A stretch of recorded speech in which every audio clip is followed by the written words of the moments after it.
Hello, welcome back to the Guillemot Kayak Shop. I'm Nick Schade. So audio is once more the bane of my existence. I recorded a whole intro and didn't have the microphone turned on. So I'm just double checking, making sure it's on now. I had a really great intro.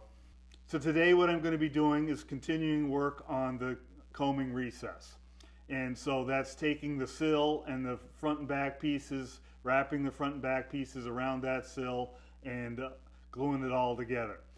I'm also hoping I'll get to cutting a hole in the deck to accept that recess. But before I do that, after thinking about it, I decided I'll probably give the deck of the boat a once over sanding just to get rid of some of the facets. So when I go to lay out the hole for the cockpit, I'm not dealing with the rough faceted surface. So I have a smoother surface to make my marks too. I again got a late start in the shop here today, so hopefully we can make some good progress because I gotta deliver this boat eventually.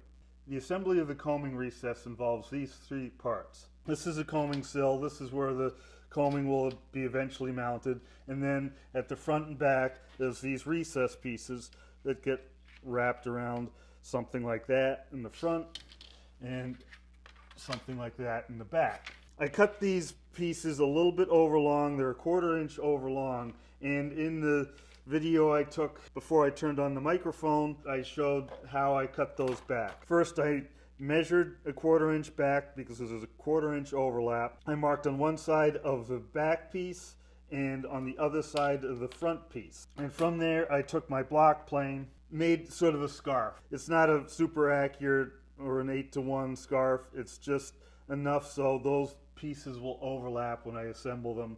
So hopefully it'll look like a continuous piece when I'm done. And now it's time to start wrapping these pieces around the sill and see how we do with that.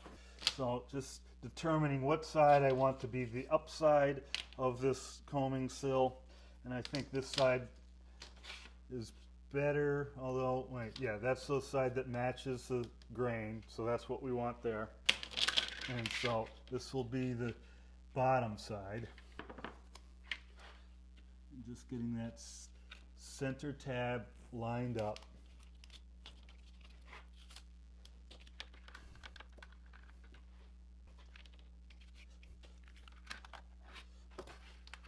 So we're just going to bend this around just like that.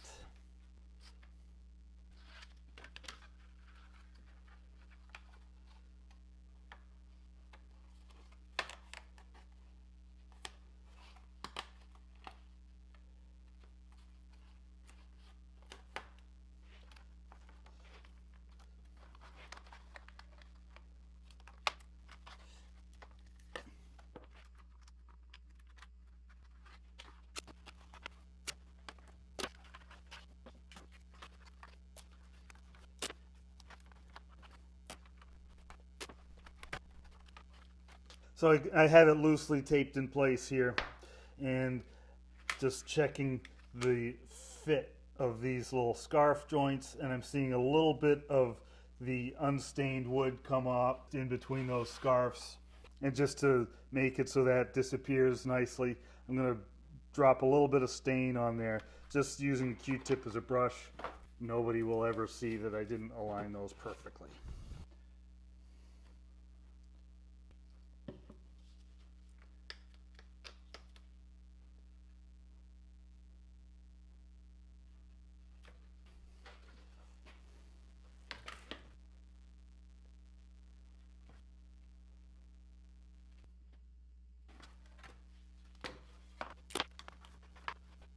I want these pieces fitted really tightly together so there's minimum of seam between them. So I'm pulling this tape really tight,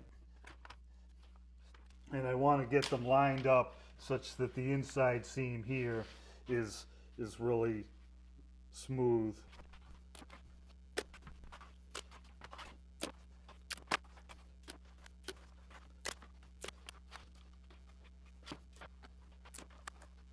I'm going to use super glue on the underside here to put some spot welds along this seam. But before I do that, I want to make sure the seam on the show side here is tight and even. I don't want one side higher than the other here.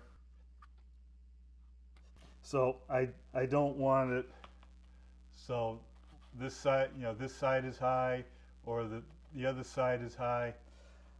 I want it really nice and smooth across there. So the corner of the upper corner of this piece should hit the upper corner of this piece and have a nice smooth transition there without any little gap. So I'm just feeling that and inspecting it, and then I will take,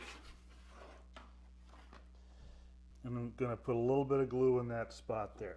Just a little bit of super glue. Part of the key to having just a little bit of super glue is to not have the hole too big, so don't cut a big piece off the end here. And so that's a small hole. The super glue bottles gum up easily. The glue will dry in the tip. I at this point just buy a bunch of extra tips here. Then when one gets gummed up, I'll take it off, throw it in a jar of acetone, take another tip, put it on, and work with that for a while until it gets gummed up. And then swap out the one in the acetone for the gummed up one. Keep rotating back and forth that way. It's easy enough to just keep on cutting a bigger hole until you've got something, super wide down here. But then when you go to apply that, you end up with a blob on your boat, and that just makes a mess. Keeping this small and manageable will help a lot. So in between here, I'm just going to put a small drop. This is just a spot weld.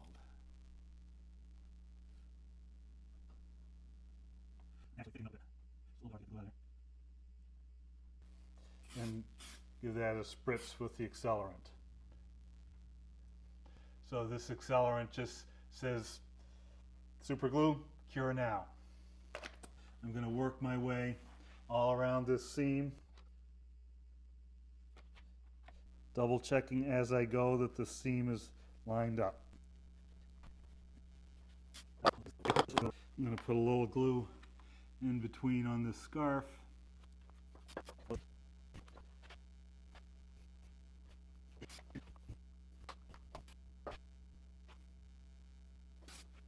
Once it's all spot welded like that, we can start to take the tape off.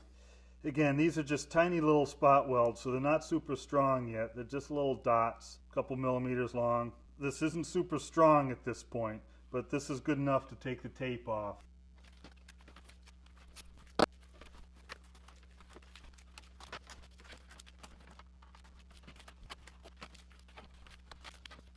So we have the tape all off now. Now we'll just go back and sort of reinforce this glue job with a little bit more glue. You can stick with just spot welds, or you can lay a bead down in the seam. Laying the bead down will be a little bit stronger now. When it comes time to put the epoxy, you'll have super glue in there, which probably isn't quite as strong as the epoxy. So that just runs in the crack in between the two pieces. Or you can just go by and add a few more spot welds every half inch or every centimeter or so, whatever, so that you're convenient measuring.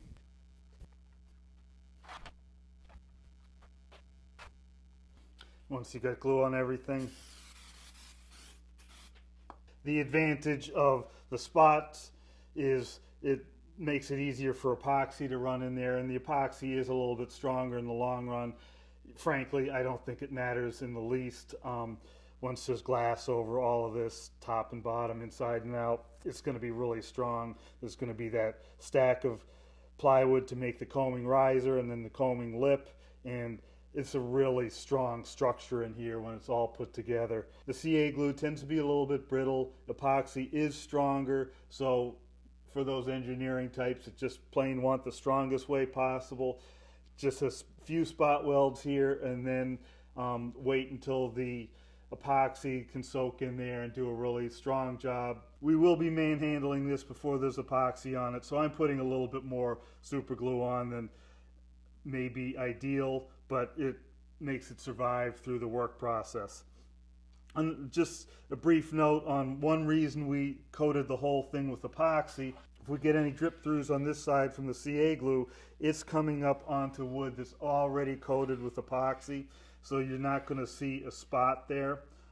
It's just going to blend in, where if you had a spot of glue on bare wood that's just been stained, that'll tend to get a little bit of a halo around that spot of glue and be a little bit more noticeable.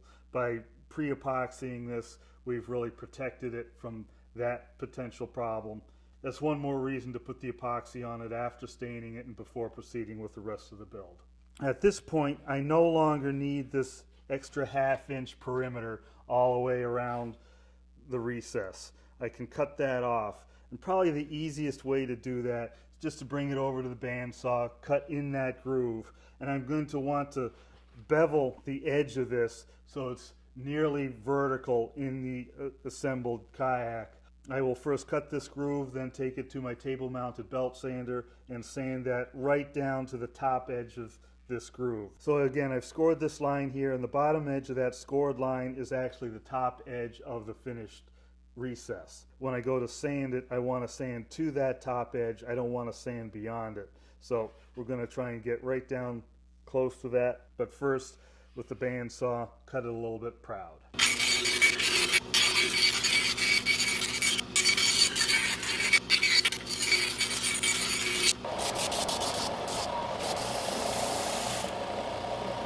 So I want to bring it right up to this edge, taking off the flashing there, and just get right up close to that edge. But I don't want to go past that edge.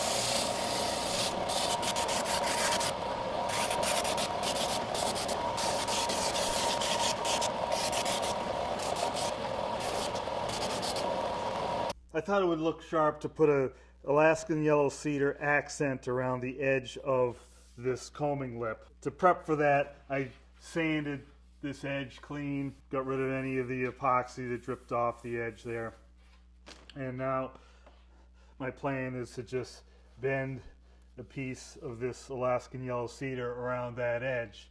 And again, I think that could look quite sharp. It'll highlight that area, make it a little bit more visible, and draw your eye to it a little bit. And so, you know, it's a nice shape here, and in contrast with the curving shapes of the hull and deck, having this sort of outlined, I think will look pretty sharp. The first thing I'm going to do for that is just make a taper at the end of this strip. So I'm going to wrap it around, starting in one spot, go all the way around, and then overlap it with what I've got there already.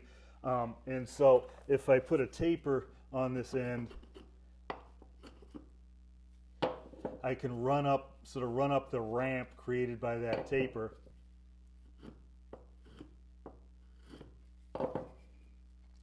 And overlap it for a little bit, and essentially I'm going to make a scarf in place. So wrap this around there, and then keep on going around until I come back to that point and overlap that. Should work out well.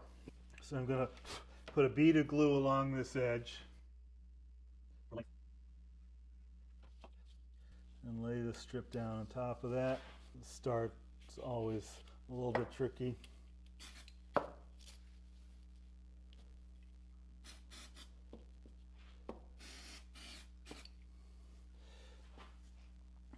Continue with more glue.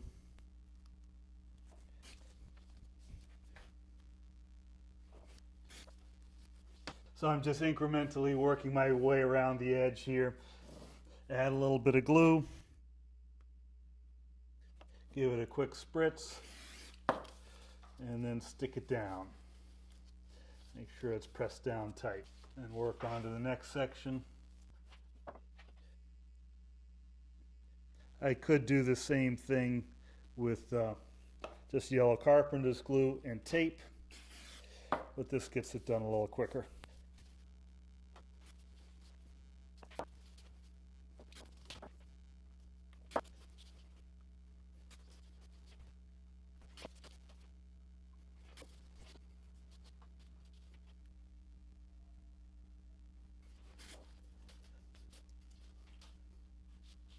So I made it all the way around. When I came back to this sort of scarf there, I just wrapped it up over that, and now I can take and trim that back.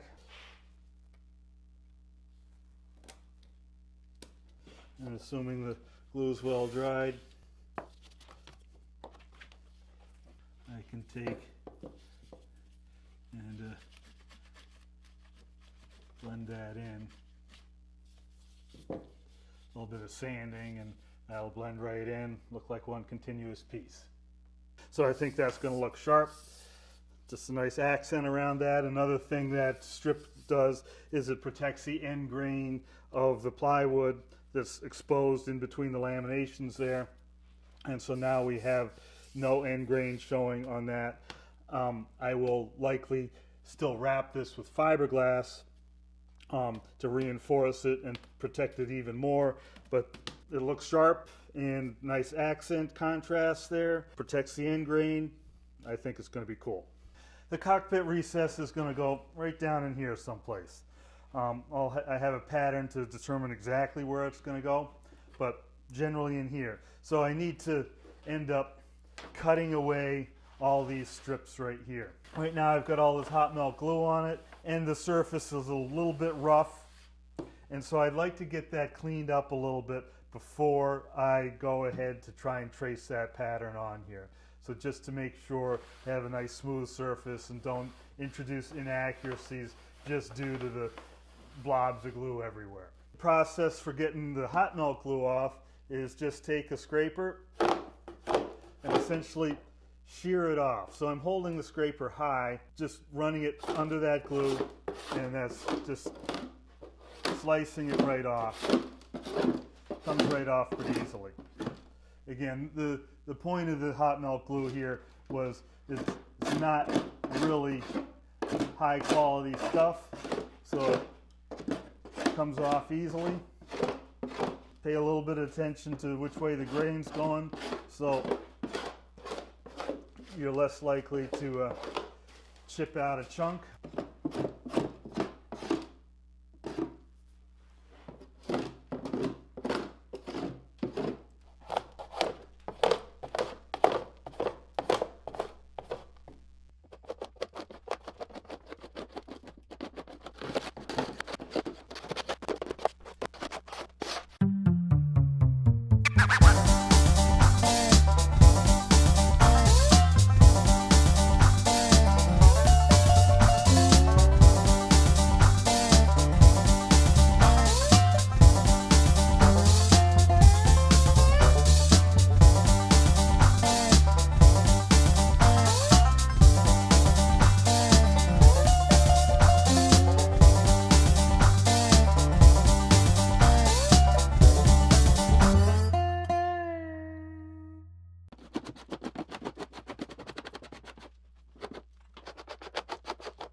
Once I've got the hot melt glue off, I can start just knocking the corners off between the strips. So the little facets, there's a little bit of raised ridge between each strip, and the scraper does a good job of just doing an initial knockdown of that. So I essentially just run the sharp scraper down that seam between two strips.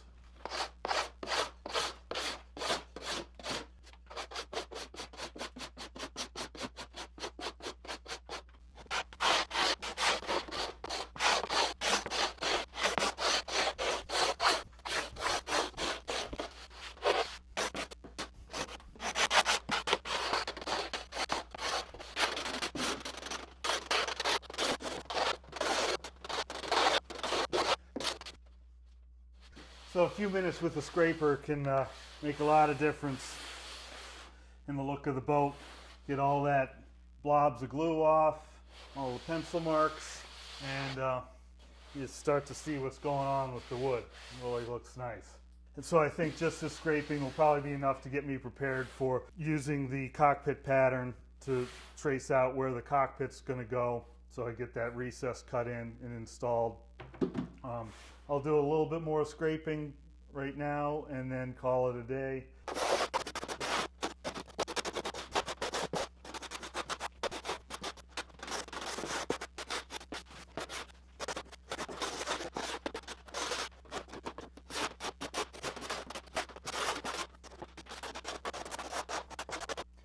Well, I did a lot more of that than I had any real need to do, but it's just so satisfying. You know, it's really making a transformation really quickly, and it's a lot of fun. I should probably talk to you more about scraping, but was just having too much fun, and I didn't feel like talking to you, so I didn't. But for now, it looks like I've got this scraped out enough to do what I need tomorrow. I was going to cut the hole for the cockpit recess today, but I started having fun scraping, and so we'll leave that for tomorrow, and we're in good shape to do that tomorrow and see if we can start working on getting that cockpit recess in place. I think it's going to look really sharp, and until then, if you have questions, maybe about scraping or something, post them in the comments. I'll try and answer them as soon as possible. If you enjoyed this video, give me a thumbs up. If you're enjoying this whole series and you haven't subscribed yet, it's about time you did. Share these videos with your friends so they know about it too. But until the next episode, thanks for watching and happy paddling.